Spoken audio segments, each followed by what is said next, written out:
Hello friends, I'm CA Rachana.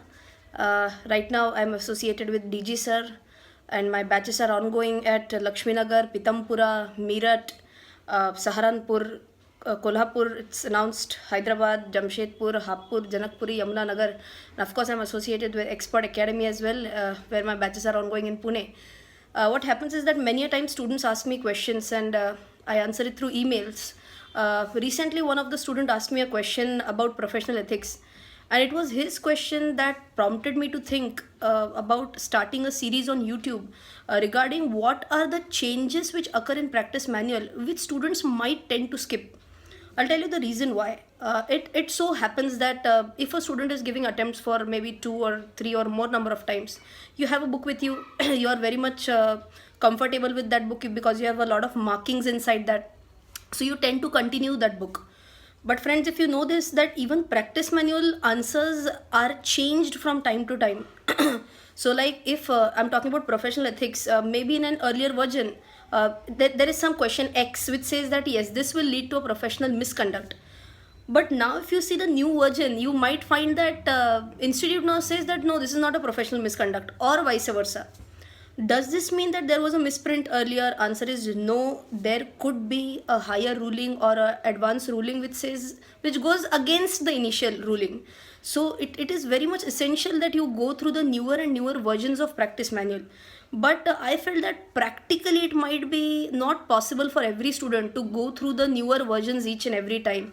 So I have come up with this series starting with professional ethics regarding questions on which answers have been changed, right? I will also tell you my base of taking these questions. How do I understand whether answers are changed or not, or maybe there are new questions which have been added in the practice manual. The simple way to find it out is they are given in bold format or bold font in practice manual. So I've just chosen 3 questions for you.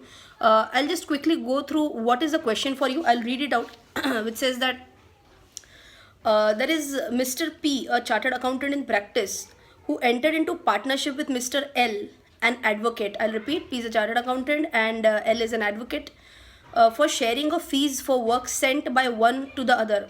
However, due to some reason, disputes occurred and the partnership was dissolved after 1 month without any fees having been received.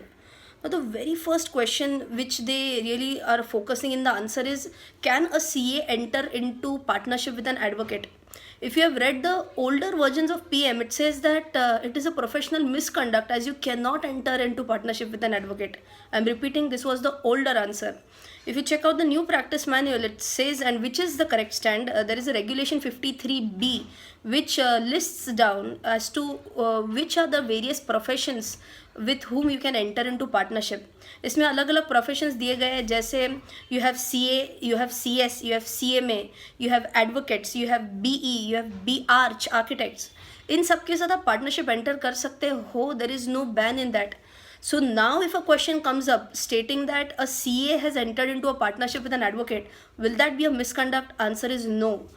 But question है आप इसका answer लिखेंगे कैसे, तो आपको proper start करना पड़ेगा clause, part and schedule reference के साथ.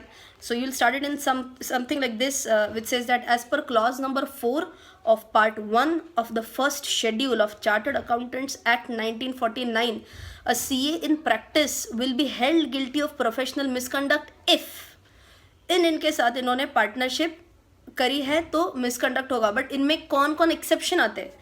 एक्सेप्शंस जो आते हैं वो मैंने अभी आपको बताया कि सीए के साथ पार्टनरशिप में गए तो ये मिसकंडक्ट नहीं होना है. वैसे ही सीएस है, सीएमए है, एडवोकेट, बीई एंड बीआरच, इनके साथ अगर आप पार्टनरशिप में एंटर करते हो तो ये मिसकंडक्ट नहीं माना जाएगा. I'll tackle one more question which says that there is Mr. D who is wanting to do audit of a company in which his wife has substantial interest. अब ये जो क्वेश्चन आता है ये अगेन क्लॉज 4 से जुड़ा हुआ question है, but this is not of schedule 1 but this is of schedule number 2.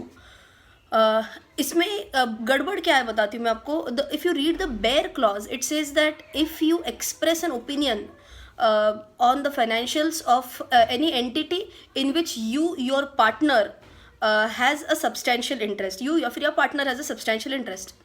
अब यहाँ पे रिलेटिव कहीं पे आता ही नहीं है. अगर आप बेयर क्लॉज पढ़ेंगे तो इसमें रिलेटिव नहीं आता है.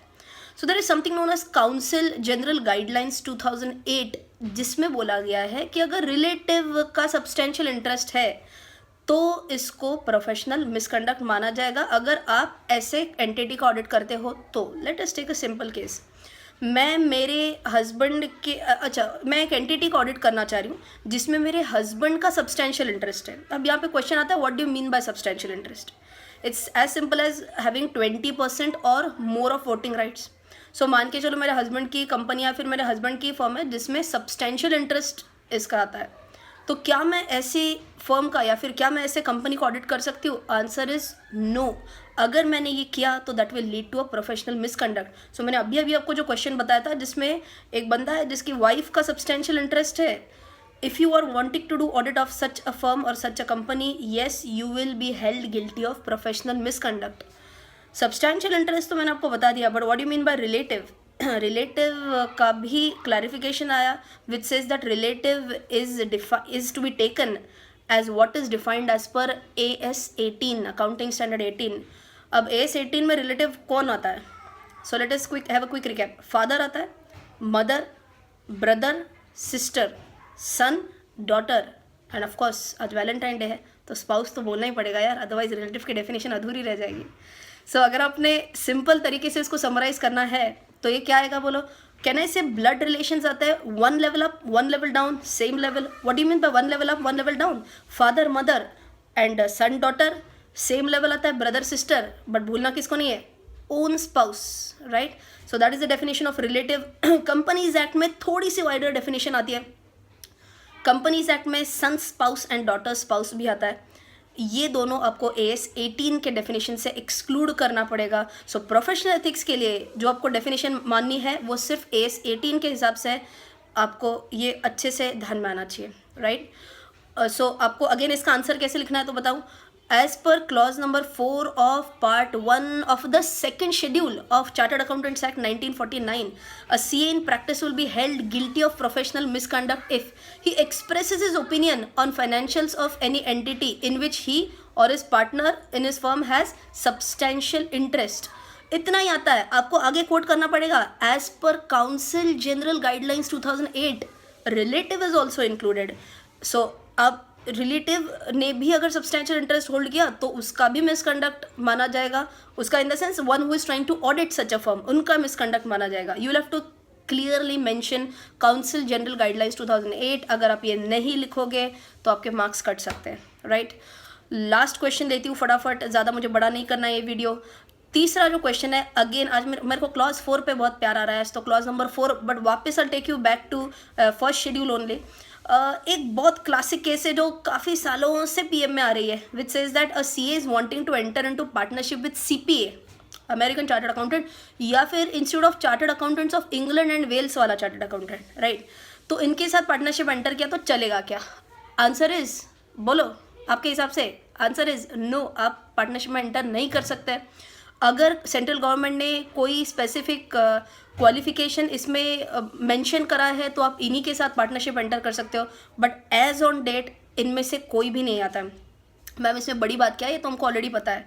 बड़ी बात यह है कि प्रोफेशनल एथिक्स का ये जो टिपिकल क्वेश्चन है, इसमें और एक सब क्वेश्चन दिया गया है that if a chartered accountant of ICAI is practising abroad, India के बाहर प्रैक्टिस कर रहा है एंड बाहर उसने CPA के साथ पार्टनरशिप एंटर किया।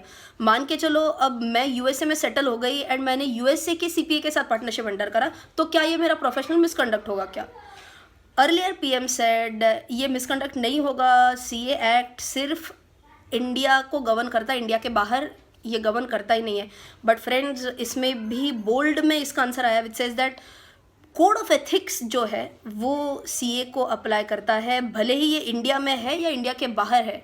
अब code of ethics and CA act में क्या रिलेशन है, यही बहुत स्टूडेंट्स को पता नहीं होता है। So please understand, CA act is a part and parcel of entire code of ethics.